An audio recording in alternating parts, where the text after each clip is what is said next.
አሁን ከረንትሊ ላይ እንግዲህ ፕሮጀክቶችን ዴቨሎፕ እያደረግንባቸው ያሉ 3 የተለያዩ ሎኬሽኖች አሉ።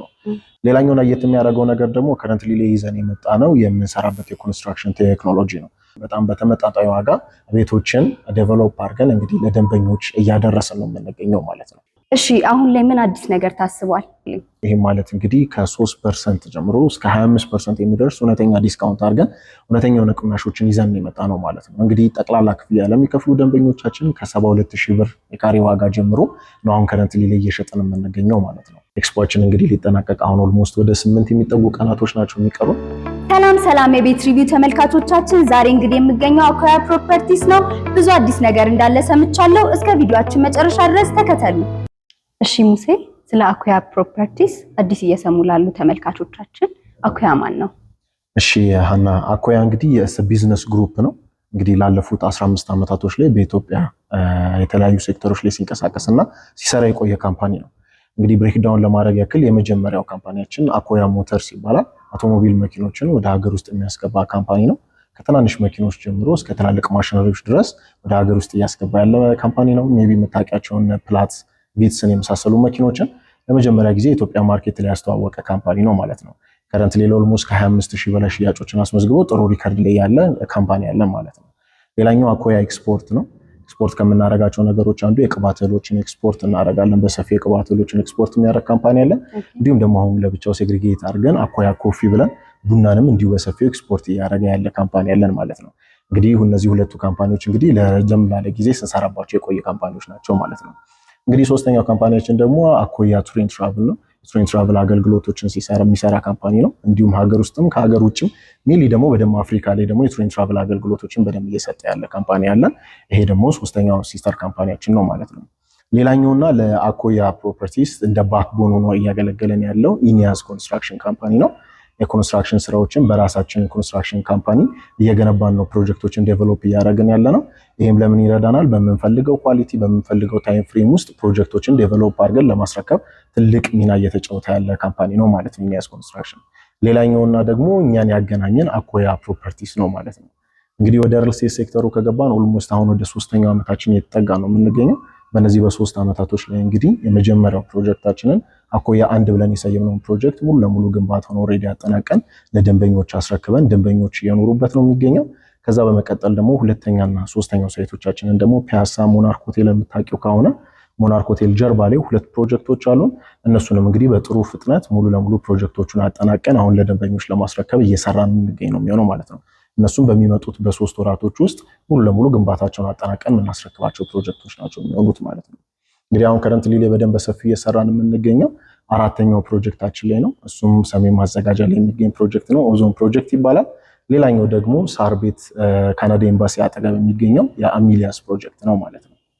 እሺ አሁን ላይ ያጠናቀቃቸዋቸው ሳይቶች የት አካባቢ ይገኛሉ?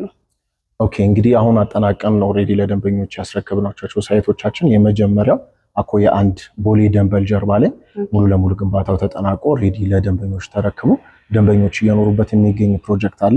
ሌላኛው ሁለተኛውና ሶስተኛው ሳይቶቻችን ደግሞ ፒያሳ ሞናርክ ሆቴል ሜቢ ሞናርክ ሆቴል የምታውቂው ከሆነ ሞናርክ ሆቴል ጀርባ ላይ 2 ፕሮጀክቶች አሉን። እነሱም በጥሩ ፍጥነት በጥሩ ኳሊቲ ሙሉ ለሙሉ ግንባታቸውን አጠናቀን ኦልሬዲ ለማስረከብ አሁን መጠነኛ የፊቲንግ ስራዎችን እየሰራ ነው የምንገኘው። በሚመጡት በ2-3 ወራት ጊዜያቶች ውስጥ ሙሉ ለሙሉ ግንባታቸውን አጠናቀን የምናስረክባቸው ፕሮጀክቶች ናቸው ማለት ነው እነሱ የሚሆኑት። አሁን ላይ በሽያጭ ላይ ያሉ ሳይቶች የት አካባቢ ይገኛሉ? እሺ ሀና፣ አሁን ከረንትሊ ላይ እንግዲህ ፕሮጀክቶችን ዴቨሎፕ እያደረግንባቸው ያሉ 3 የተለያዩ ሎኬሽኖች አሉ። የመጀመሪያው ቅድም ኦልሬዲ አጠናቀን አስረክበናል ያልኩሽ ሎኬሽን ፒያሳ ሞናርክ ሆቴል አጠገብ ላይ፣ እዛ ላይ እንግዲህ ኖቪሊቲ የተሰኘ አንድ ፕሮጀክት አለን። አሁን ከረንትሊ ላይ እንግዲህ ሙሉ ለሙሉ የኤክስካቬሽን ስራ ጨርሰን የሾሪንግ ስራ እየሰራንበት የሚገኝ ፕሮጀክት አለ። እሱ እንግዲህ የአኮያ ፕሮፐርቲ 5ኛው ፕሮጀክት ነው ማለት ነው። ሌላኛው 4ኛውና አሁን ከረንትሊ ላይ በደንብ በሰፊው ጥሩ ፕሮግረስ እያደረገ እየሄደ ያለው ደግሞ የኦዞን ፕሮጀክት ነው። እሱም ደግሞ የሚገኘው ሰሜን ማዘጋጃ ማለትም ከጊዮርጊስ አደባባይ ወደ አዲሱ ገበያ መሄጃ ላይ ሰሜን ማዘጋጃ ሳሬም ሆቴል ጀርባ ላይ አሁን ከረንትሊ ላይ እንግዲህ ኦልሞስት ወደ 43% የመጠናቀቅ ኮምፕሊቴሽን ላይ ነው የሚገኘው። እንግዲህ እሱም ፕሮጀክት አሁን ከረንትሊ ላይ በደንብ በሰፊው እየሄድንበት እንዲሁም ደግሞ ሌሎች ነገሮችም አሉ። እሱንም ወደ በኋላ በደንብ አነሳልሻለሁ። ሌላኛው 6ኛውና ደግሞ 3ኛው አሁን ከረንትሊ ላይ ኦልሬዲ ኦንጎይንግ የሆነ ፕሮግረስ ላይ ያለው ደግሞ ፕሮጀክታችን ሳር ቤት ካናዳ ኤምባሲ አጠገብ የሚገኘው የአሚሊያስ ፕሮጀክት ነው ማለት ነው። እሱም እንግዲህ ከረንትሊ ላይ የሾሪንግ ስራ ሙሉ ለሙሉ ጨርሰን አሁን ወደ መት ፋውንዴሽን እየሄድንበት ያለው ፕሮጀክት ነው ማለት ነው። እሺ ቆንጆ ማብራሪያ እየሰጠኸኝ ነው ያለው። አኩያ ፕሮፐርቲስ ምን ለየት የሚያደርግ ነገር ይዞልን መጥቷል? ኦኬ እንግዲህ 3 የተለያዩ ነገሮችን ሜንሽን ላድርግልሽ። አንደኛው ሎኬሽን ነው። የተለያዩ ሎኬሽኖች ላይ ተደራሽ ለመሆን እየሰራን ያለ ነው። እንግዲህ አሁንም ሜንሽን እንዳደረኩልሽ ከከተማም እንዲሁም ደግሞ እዚሁ ከተማው ላይ ሆነው ነፋሻማ አየር ለሚፈልጉ እዚሁ ከተማ ላይ ሆነው ጥሩ እይታ ማየትም ለሚፈልጉ ደንበኞቻችን የተለያዩ ሎኬሽኖች ላይ ተደራሽ ለመሆን እየሰራን ያለ ነው። የተለያዩ ቦታዎች ላይ ፕሮጀክቶችን ዴቨሎፕ እያደረግን ነው ከረንትሊ ላይ የምንገኘው ማለት ነው። ሌላኛው ለየት የሚያደርገው ነገር ደግሞ ከረንትሊ ላይ ይዘን የመጣ ነው የምንሰራበት የኮንስትራክሽን ቴክኖሎጂ ነው። እሱም ፖስቴሽን ቴክኖሎጂ ይባላል። በፖስቴሽን ቴክኖሎጂ ነው ፕሮጀክቶቻችንን ዴቨሎፕ እያደረግን ያለ ነው። ይህም ለምን ይጠቅመናል? የተለያዩ ብዙ ጥቅሞች አሉት። ሜንሊ ግን ለእኛ በዋነኝነት የሳቡን 3 ነገሮች ነገሮች አንደኛው ሙሉ ለሙሉ የህንፃውን ስትሬንግዝ በደንብ የሚጠብቅ ነው የሚሆነው በፖስቴሽን ቴክኖሎጂ በመገንባታችን። ይህም ለምን ይረዳናል? እርዝኩዊክ ሪዚስት የሚያደርጉ ቢልዲንጎችን ነው ፕሮጀክት እያደረግን ዴቨሎፕ እያደረግን እየወጣን ያለ ነው ማለት ነው። እርዝኩዊክ ቢመጣም ስቴብል ሆኖ መቆየት የሚችሉበትን ስትሬንግዝ የሚጨምርላቸው ነው ፖስቴሽን ቴክኖሎጂ መሆኑ። ሌላኛው ደግሞ ምንም አይነት ቢም ቤታችን ላይ አናይም። ይህም ማለት ሙሉ ለሙሉ ፍላት ስላብ ቴክኖሎጂ ነው የምናገኘው ማለት ነው። ፍላት ስላብ በመሆኑ የዲዛይን ፍሌክሲቢሊቲ በደንብ ይኖረናል። የብርሃን መቆራረጦች አይኖሩም። ስለዚህ ቤታችንን በምንፈልገው ወይ ሪዲዛይን ማድረግ ብንፈልግ ሙሉ ለሙሉ ሪዲዛይን ማድረግ የምንችልበትን የዲዛይን ፍሌክሲቢሊቲን በደንብ ይዞ ነው የሚመጣው ማለት ነው። በተጨማሪም ደግሞ ምንም አይነት የኮለን ቱ ኮለን ያለውን ርቀት ማለትም የኮለን ቱ ኮለን ያለውን ስፓን በደንብ ሰፋ ስለሚያደርገው ቤታችን ላይ የምናገኘው ምንም አይነት ኮለን አይኖርም።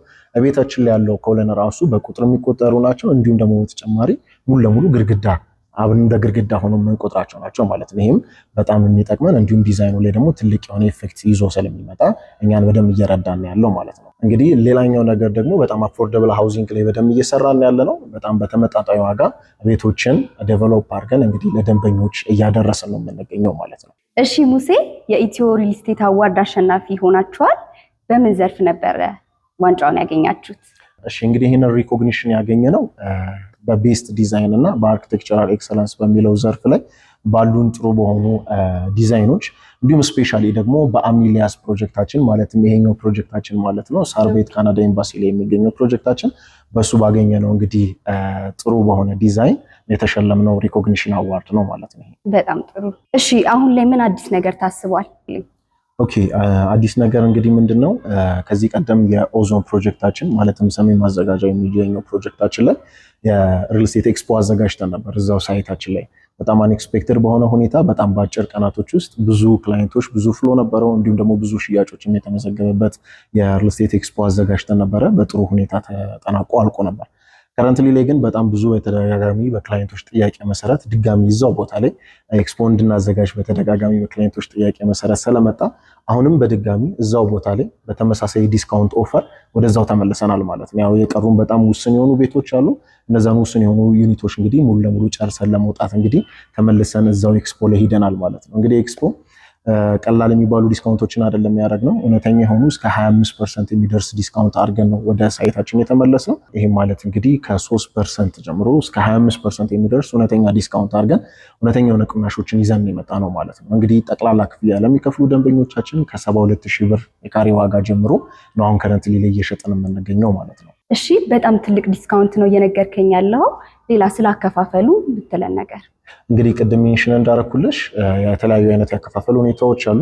ይህ ማለት እንግዲህ በ10% ቅድመ ክፍያ ቀሪውን 90% ደግሞ ረዘም ባለ ጊዜ ማለትም በ2 ዓመት እስከ 2 ዓመት ከ6 ወር ባለ ታይም ፍሬም ውስጥ ከፍሎ የሚያጠናቀቁበትን መንገድ አመቻችተናል። ይህ ማለት ያው ፋይናንሻል ፍሪደም እንዲኖራቸው ደንበኞች ሳይጨናነቁ ቀስ ብለው የሚከፍሉበትን መንገዶች አመቻችተን ነው እየሄድን ያለ ነው። እንዲሁም ደግሞ እኔ ከፍ አድርጌ ነው መክፈል የምፈልገው በአንዴ ነው ከፍዬ መጨረስ የምፈልገው ለሚሉ ደንበኞቻችን ደግሞ ተለቅ ያለ ዲስካውንት አዘጋጅተን እነሱንም እንግዲህ ኢንቫይት እያደረግን እንገኛለን ማለት ነው። እሺ ከረንትሊ ስላሉ ፕሮጀክቶች በደንብ ማብራሪያ ሰጥተኸኛል። አኩያ ምን አዲስ ነገር ሌሎች ተጨማሪ ነገሮችን ይዞ መጥቷል በአዲሱ ፕሮጀክቶች ላይ ማለት ነው? እንዲሁም ምን አስቧል? ኦኬ ቆንጆ ጥያቄ ነው። እንግዲህ አሁን ከረንትሊ ላይ እንግዲህ እንዳልኩሽ የተለያዩ ቦታዎች ላይ ዴቨሎፕ እያደረግን ፕሮጀክቶችን እያወጣን ነው የምንገኘው። እንግዲህ እነዚህንም ፕሮጀክቶች በጥሩ ፕሮግረስ እና በጥሩ ፍጥነት እየሄድን ነው የምንገኘው። እንግዲህ ወደፊት ላይ ደግሞ አንድ ተለቅ ያለ አንድ ፕሮጀክት ወደፊት ይዘን የምንመጣው ፕሮጀክት አለ። እሱንም በጣም በቅርብ ይዘን የምንወጣው ፕሮጀክት ነው። እሱም እንግዲህ 4 ኪሎ ላይ የሚገኝ ትልቅ የሆነ የገበያ ማዕከል በአኮያ እንግዲህ ዴቨሎፕ የምናደርገው የገበያ ማዕከል ይዘን እንወጣለን። ያም የገበያ ማዕከል እንግዲህ ስፔሲፊክ የሆነ ኖርማሊ ከስሙም የምንረዳው እንግዲህ ጎልድ ሱቅ ነው፣ የወርቅ ሱቅ ነው የሚሆነው። ሙሉ ለሙሉ እንግዲህ ኦን የሚደረገው በወርቅ ንግድ ላይ ለተሰማሩ ደንበኞቻችን፣ ማይኒንግ ላይ ለሚሰሩ ደንበኞቻችን እንግዲህ የሚሆን ትልቅ የሆነ የወርቅ ሞል ይዘን እየመጣን ነው የምንገኘው። እዛ ላይ እንግዲህ ትልቅ የሆነ የደንበኞች ፍሎ አለ አሁን ከረንት ላይ የምናየው። እንዲሁም ደግሞ ይህንንም ቪዲዮ ለሚያዩ ደንበኞቻችን ደውለው መመዝገብ የሚችሉበትን ፎርም እናዘጋጅላቸዋለን። ግን ደግሞ ቀስ ብለን ቀጣይ ላይ ደግሞ የምናወጣው ፕሮጀክት ነው የሚሆነው ማለት ነው። እንግዲህ 4 ኪሎ ላይ በትልቁ እንግዲህ እንመጣለን ወደፊት ማለት ነው። በጣም አሪፍ። አሁን የሚገነባቸው ሱቆች ላይ የወርቅ መገኛ ነው ማለት ነው። ትክክል። አሁን እንግዲህ ሙሉ ለሙሉ ሞሉ የሚሆነው እንዳለ እንዳልኩሽ የወርቅ ነው የሚሆነው። የወርቅ ማይኒንግ ላይ የሚሰሩ ሰዎች፣ የወርቅ ንግድ ላይ ላሉ ሰዎች ሙሉ ለሙሉ በሽያጭ የምናወጣው የወርቅ ሞል ነው የሚሆነው። ስሙም ቅድም እንደነገርኩሽ ጎልድ ሱቅ ነው የሚሆነው። ስለዚህ ሙሉ ለሙሉ እንግዲህ ይሄ ሞል የሚሆነው የወርቅ ሱቅ ነው የሚሆነው። ስለዚህ ወርቅን ብንፈልግ ሁሉም ሰው ወደ አኮያ ነው የሚመጣው ማለት ነው። እንግዲህ 4 ኪሎ እንግዲህ አሁን ወደ ወርቅ መሰብሰቢያ እየሆንሽ ነው ያለችው። አሁን ከረንት ላይ እንደምታስተውይ እዛ ላይ ደግሞ አብዛኛው ሰው በሬንታል ነው የወርቅ ሱቆችን ይዞ ያለው። ስለዚህ እኛ ደግሞ አሁን በሽያጭ የወርቅ ሱቆችን ለወርቅ ብቻ ዴዲኬትድ የሆነውን የወርቅ ሱቅ አሁን እንግዲህ ለሽያጭ በቅርብ ይዘን እንመጣለን ማለት ነው። ይሄን በቅርብ ስልሽ በጣም በቅርብ ይጠብቁን ደንበኞቻችን። ስለዚህ አኮያ ፕሮፐርቲስ በጣም ጥሩ እድሎችን ይዞ መጥቷል። በውጭም ሀገር ውስጥም ያሉ ደንበኞቻችን በምን መልኩ ነው ሊያገኟቸው የሚችሉት? እሺ ቆንጆ ሀና፣ ይሄ ጥሩ ጥያቄ ነው ያነሳሽልኝ። እንግዲህ ስፔሻሊ ከሀገር ውጭ ያሉ ደንበኞች ከኛ ጋር ኮሚኒኬት ማድረግ የሚፈልጉ ከሆነ እኛን በደንብ ማግኘት የሚችሉበትን ስልክ እንግዲህ ለእናንተ ክፍት እናደርጋለን። በቫይበር፣ በዋትሳፕ፣ በቴሌግራምም ኮሚኒኬት አድርገውን የሚፈልጉት ሳይት ላይ የሚፈልጉት ዩኒት ላይ ኢንቨስት ማድረግ የሚችሉበትን የተለያዩ አማራጮች ማቅረብ እንችላለን። ሳይት በቪዲዮ ቱር ማድረግ ይችላሉ። ውክልናም ደግሞ ካላቸው ተወካይ እዚህ ካላቸው ደግሞ ተወካዮችን ልከው እዚህ ያሉትን ነገሮች እንዳለ ማሳየትም መጨረስም የሚችሉበት መንገድ አለ። አይ በራሳችን እንጨርስ ካሉም ደግሞ በዲኤችኤል አግሪመንት ለነሱም በራቸው ድረስ ልከን በዲኤችኤልም ደግሞ አግሪመንት ፈርመው ኦን ማድረግ ፕሮፐርቲ ኦን ማድረግ ይችላሉ ማለት ነው። ሀገር ውስጥም ላሉ ደንበኞቻችን እንግዲህ እኛ ጋራ ኦፊሳችንን መጥተው በአካልም መጥተው እንዲሁም ሳይት ላይ የሚሄደው ከኛ ጋራም ኮሚኒኬት አድርገው ያው እንግዲህ እንዳልኩሽ ለእናንተ ስልካችንን ክፍት እናደርጋለን። በሚያዩት ስልክ ቁጥሮች ደውለው ከኛ ጋራ ኮሚኒኬት አድርገው እንግዲህ የህልማቸውን ዩኒት ከኛ ጋራ መያዝም ኢንቨስት ማድረግ ይችላሉ ማለት። እሺ ሙሴ፣ የነበረን ቆይታ በጣም ጥሩ ነበር። ቆንጆ ማብራሪያ ሰጥተኸኛል። በመጨረሻ ማስተላለፍ የምትፈልገው ነገር ካለ ለተመልካቾቻችን? እሺ ሀና፣ እንግዲህ በመጨረሻ ማለት የምፈልገው ነገር ምንድነው፣ ያው የኤክስፖ ስፔሻሊ አሁን ከረንትሊ የምንገኘው ኤክስፖአችን ላይ ስለሆነ ኤክስፖአችን እንግዲህ ሊጠናቀቅ አሁን ኦልሞስት ወደ 8 የሚጠጉ ቀናቶች ናቸው የሚቀሩን። ማለትም እንግዲህ እስከ መስከረም 24 የሚቆይ ነው የሚሆነው። እንግዲህ ባሉን ጥቂት ስቶኮች ባሉን ጥቂት ቀናቶች እና በዚህ በወጣው ዲስካውንት ላይ ሁሉም ደንበኞች እንግዲህ እናንተም ተመልካቾች መጥተው ተጠቃሚ እንዲሆኑ ኢንቫይት ማድረግ እፈልጋለሁ። የሚፈልጉትን ዩኒት በጥሩ አሚኒቲ ጥሩ ይዘት ባለው ቢልዲንጎች ላይ እንዲሁም አፓርትመንቶች ላይ መጥተው ኢንቨስት እንዲያደርጉ እንዲሁም ደግሞ የፕሮፐርቲ ኦን እንዲያደርጉ ግብዣ አደርጋለሁ ማለት ነው። በጣም በሉ እያልክ ነው ማለት ነው? በጣም በሉ እያልኩ ነው። ትክክል። እሺ፣ አመሰግናለሁ። እሺ የቤት ሪቪው ተመልካቾቻችን ዛሬ በአኮያ ፕሮፐርቲስ ተገኝተን ለእናንተ ይጠቅማሉ ብለን ያሰብናቸውን ጥያቄዎች አንስተን ነበር። ምላሽ እንዳገኛችሁ ተስፋ እናደርጋለን። ለወደፊትም አዳዲስ ነገሮችን ይዘን እንቀርባለን። ቻናላችንን ሰብስክራይብ በማድረግ ቤተሰብ ይሁኑ። እናመሰግናለን።